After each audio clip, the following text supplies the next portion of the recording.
سرکار نے فرمایا کہ مجھے 3 چیزوں کی پسندیدگی دی گئی ہے، یا 3 چیزوں سے محبت اللہ نے میرے دل میں ڈال دی ہے۔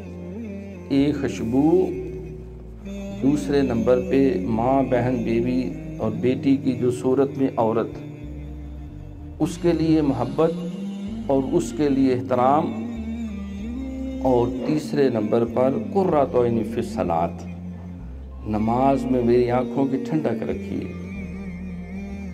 صدیق اکبر رضی اللہ تعالیٰ عنہ سے پوچھا ہے، ابو بکر تمہیں 3 کون سی چیزیں سب سے زیادہ پسندیدہ ہیں؟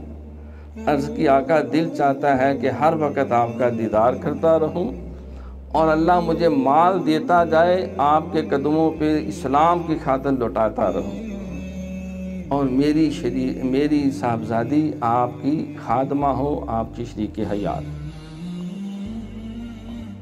اور تینوں خواہشیں اللہ نے اس طرح پوری کی، ساری زندگی سرکار کا سایہ بن کے رہے۔ سرکار کا سایہ نہیں تھا، اگر سایہ مان لیا جائے تو صدیق اکبر سایہ تھے رضی اللہ، ثانی اسلام و غار و بدر و قبر۔ اور اب قیامت تک سرکار کے قدموں میں آرام فرما، 24 گھنٹے حاضری، حضوری اور دیدار اور کرم میں۔